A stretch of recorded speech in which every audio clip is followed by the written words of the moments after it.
opposition, Kemi Badenoch. Thank you, Mr. Speaker.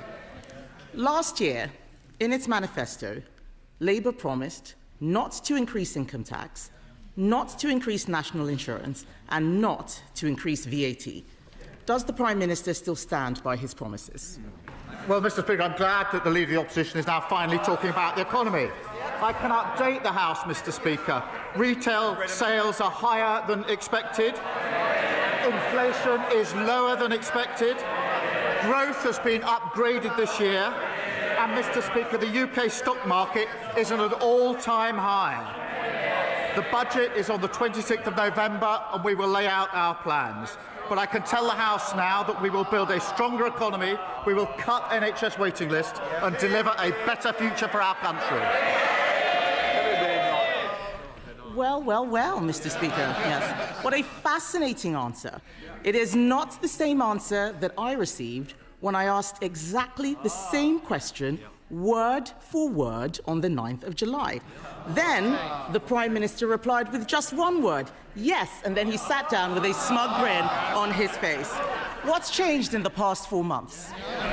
Mr. Speaker, as she well knows, no Prime Minister or Chancellor will ever set out their plans in advance. But, Mr. Speaker, I can say this, Mr. Speaker, because the figures on the productivity review that's being undertaken, this is a judgment on their record in office. Those figures are now coming through, and they confirm that the Tories did even more damage to the economy than we previously thought. Now, we will turn that around. We've already delivered the fastest growth in the G7 in the first half of this year. 5 interest rate cuts in a row. Trade deals with the US, EU and India. They broke the economy. We're fixing it.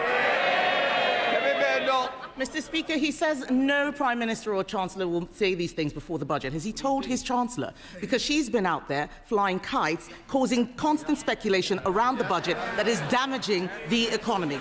All week, they've been briefing about tax rises. What we've heard is that he does not have a plan. So we have some ideas for him. Yes. Yesterday, they can... Yes. Mr. Speaker, it's quite clear that they need some ideas. Yes. On this side of the House, we believe in scrapping taxes on family homes.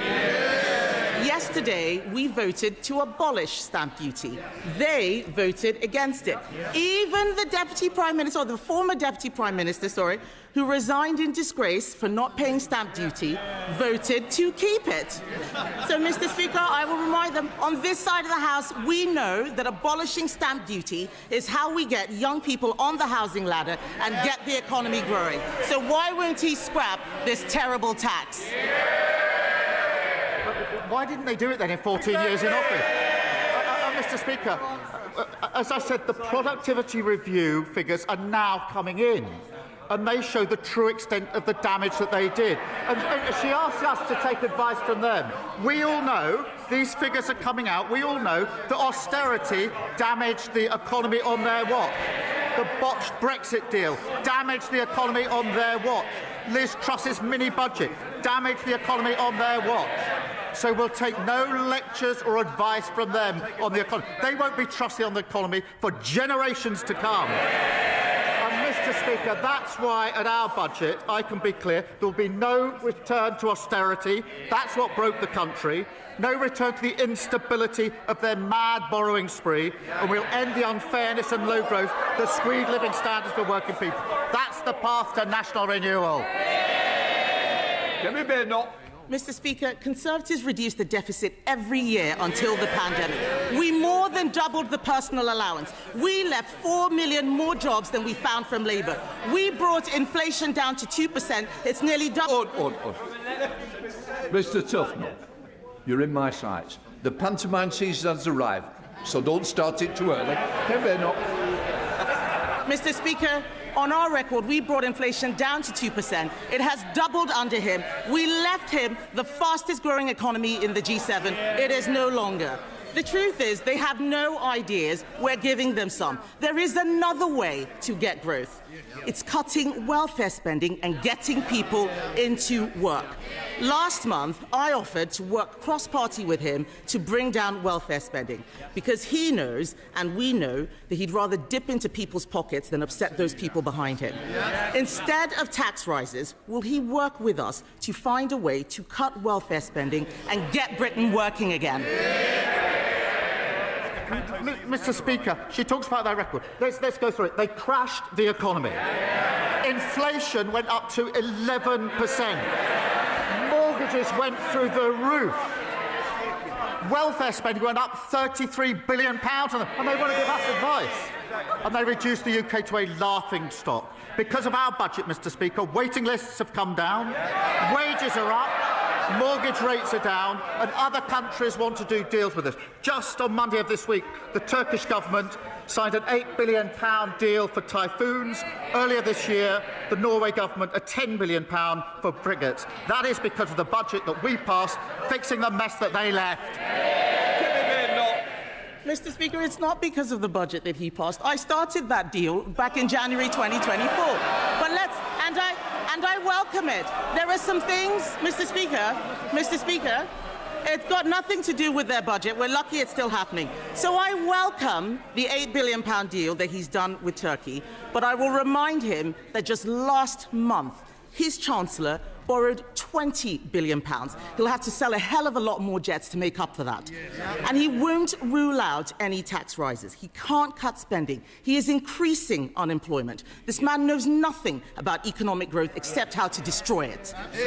In his weakness, Mr. Speaker, he has caved into the unions with their regulations that will cripple businesses, costing them £5 billion every year. Yes, please do speak up, because I want every single business out there to hear Labour MPs heckling when we talk about the damage that they are doing.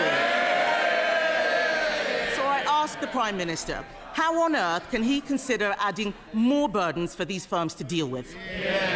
Mr. Speaker, she's overlooked the fact that we had the highest growth in the G7 the first 6 months of this year, and that growth's just been upgraded. 3 interest rate cuts. Mr. Speaker, we're not going to take lessons from them. She's now introduced what I understand to be, I think she calls it a golden economic rule, this golden rule that she's now putting forward, very golden. £47 billion, Mr. Speaker, of unspecified spending cuts, with no detail whatsoever. Mr. Speaker, let me put that in context. That would be 85,000 fewer nurses, 234,000 fewer teachers, or cutting every police officer in the country twice over. No wonder the Institute for Government said she's on shaky foundations. That's exactly what caused the problem in the first place. Mr. Speaker, the fact that he has to stand there and make stuff up just shows what kind of Prime Minister he is. We had an itemised list. We had an itemised list of 47 billion. 23 billion was on welfare spending, which I asked him to work with us to cut. He refuses to do so. All he knows how to do is tax, tax, tax. If you work, they tax you more. If you save, they tax you more. If you buy a home, they tax you more. None of these taxes were in the manifesto, which he had 4 years to prepare. Mr. Speaker, he is raising taxes because he is too weak to control spending. He's blaming us, he's blaming the OBR. Last week they were blaming Brexit. Isn't the truth that with this Prime Minister, it's always someone else's fault? They were kicked out of office because they broke the economy. They won't be trusted for years to come. She can't tell us what her position is on the last budget, and she's got a phantom £47 billion with no foundation as we go forward. That's exactly the mess that they caused. They've not changed one bit. Meanwhile, we're fixing their mess. 5 million extra NHS appointments, 5 interest rate cuts, growth and wages up. That's a change the Labour government makes.